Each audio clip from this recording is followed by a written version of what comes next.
2016 წლის საპრეზიდენტო არჩევნებიდან 9 წლის შემდეგ დონალდ ტრამპის წინააღმდეგ მოქმედი Deep State ამერიკის ეროვნული უსაფრთხოების სამსახურის ხელმძღვანელმა ამხილა. საუბარია ნარატივზე, რომლის მიხედვითაც დონალდ ტრამპი თითქოს რუსეთის აგენტი იყო და კრემლის დავალებით მოქმედებდა. ტულსი გაბარდის თქმით, ამ კამპანიას სათავეში ბარაკ ობამა ედგა, რომელიც ამერიკის შეერთებული შტატების სპეცსამსახურებთან და მედიასთან კოორდინაციით მოქმედებდა და ტრამპის დისკრედიტაციის კამპანიას აწარმოებდა.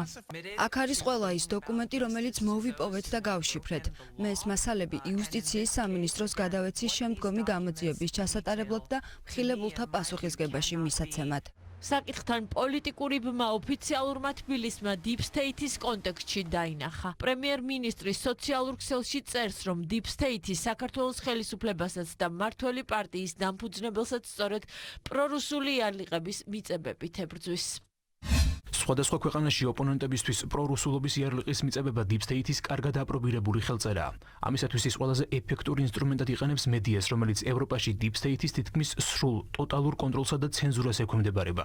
მონოპოლიზებული მედიის წყალობით მარტივად შეუძლიათ ნებისმიერ პოლიტიკოსს ნებისმიერი იმიჯი შეუქმნან. ანალოგიურ კამპანიას ქართული საზოგადოება ხელისუფლებაში ქართული ოცნების მოსვლის დღიდან ადევნებს თვალს. ამ კამპანიაში Deep State ჩართული ყავს როგორც ადგილობრივი რადიკალური ოპოზიცია და NGO-ები, ისე მათი გარე პატრონები, მათ შორის ევროპული ბიუროკრატიის წარმომადგენლები.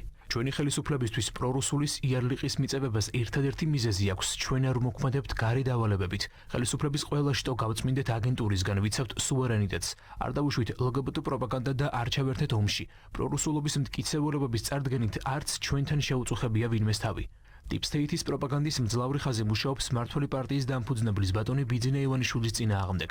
მიუხედავად იმისა, რომ მთელი ამ წლების მანძილზე გვესმის ბრალდებები ბიძინა ივანიშვილის პრორუსობისა და რუსული კავშირების შესახებ, დღემდე ამის დამადასტურებელი იოტისოდენა ფაქტიც კი არავის წარმოუდგენია საზოგადოებისთვის.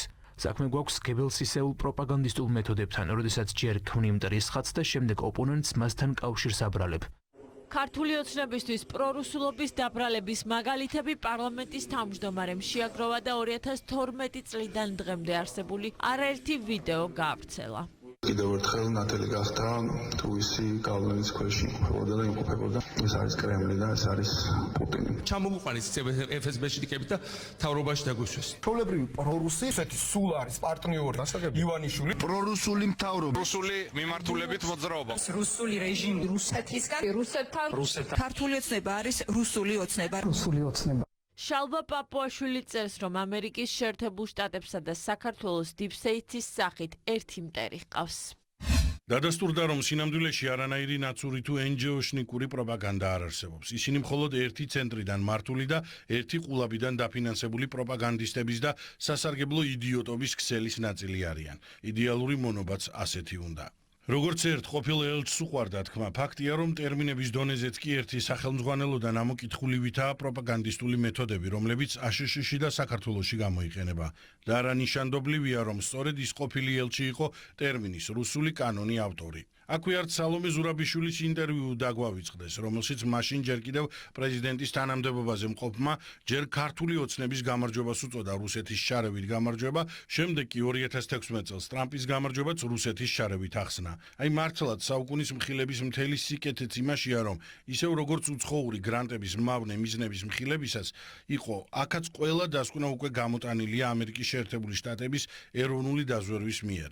კოდური სიტყვებიც რუსული, პრორუსული, არარუსულ ცნობილია. ფაქტია, რომ Deep State-ის სახით ამერიკის შეერთებულ შტატებს და საქართველოს ერთი მტერი ჰყავს. რუსული იარლიყების მიწებებას პროპაგანდის იაფასიან მეთოდებს უწოდებს მამუკა მდინარაძე. არა რუსულ სამი წერტილის ნაცვლად რას და ვისაც გინდა ჩასვამ და სულ ეს არის მდაბიო პიარი პრორუსულობის შესახებ, რომლითაც უნდათ მთელი მსოფლიო დაიმონონ, მათ შორის ქართული ხალხი. პროები თვითონ არიან, ჩვენ ქართველები ვართ და საქართველო აღარავის დაემონება. ის, რასაც მმართველი პარტიის ლიდერებმა ვრცელი პოსტები მიუძღვნეს, სხვა საკითხებიდან ყურადღების გადატანის მცდელობა ოპოზიციისთვის. ქართული ოცნება ეწევა მარტივ манипуляციას. არსებობს კონკრეტული ტერმინი ამერიკის შეერთებულ შტატებში, ეს ტერმინი მათ აქვს გადმოღებული და ყველა ბრუნვაში აბრუნებენ, რომ იქნება რაღაცნაირად მქოთანს აქედან თუ იქიდან მხრიდან მოაბან ეს ის სახელური. აპრობირებული მეთოდი არის ქართული ოცნების მხრიდან deep state-ის ხსენება. სრულიად უსაფუძვლოა და არასერიოზულია ვისაუბროთ ამერიკის შეერთებულ შტატებში დატრიალებულ სხვადასხვა ფაქტორებზე და საკითხებზე. მაშინ, როდესაც ჩვენს ქვეყანაში არის უმძიმესი მდგომარეობა. მართლ გუნდში განმარტავენ, რომ deep state-ი გლობალური გავლენიანი ქსელია, რომელიც საკუთარი პოლიტიკით სუვერენულ სახელმწიფოებზე ზეწოლას ახორციელებს. როდესაც ბატონ ტრამპს ამ ყველაფერს აბრალებდნენ ყოველგვარი საფუძვლის გარეშე, ყოველგვარი მტკიცებულებების გარეშე და იქ გაყალბებაზეც არის საუბარი, რაღაცა დოკუმენტაცია CIA-მ და FBI-მ გააყალბეს ამ ყველაფერთან დაკავშირებით. ეს ძალიან ნაცნობი ხელწერაა, რა თქმა უნდა, ვინაიდან ჩვენ ასეთი ბევრი მაგალითი ვიცით საქართველოს შემთხვევაში, რა თქმა უნდა, როდესაც ბატონ ბიზინა ივანიშვილს ადანაშაულებენ რაღაცა რუსულ კავშირებში, მაშინ როდესაც 25 წელზე მეტი არის, იგი ფიზიკურად რუსეთში არ არის ნამყოფი და მისი მთელი აქტივები დასავლეთში არის, ასე ვთქვათ, წარმოდგენილი.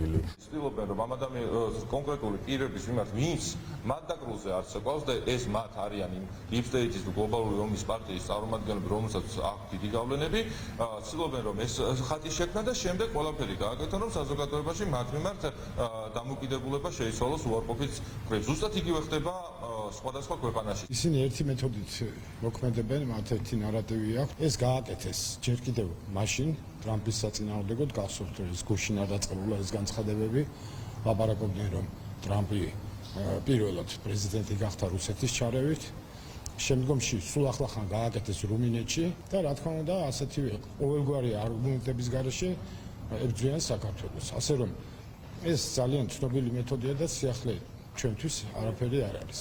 დონალდ ტრამპის წინააღმდეგ აგორებული კამპანიის შესახებ ამერიკის ეროვნული უსაფრთხოების სამსახური არაერთ მტკიცებულებას ინახავს. საქმე იუსტიციის დეპარტამენტს უკვე გადაეცა.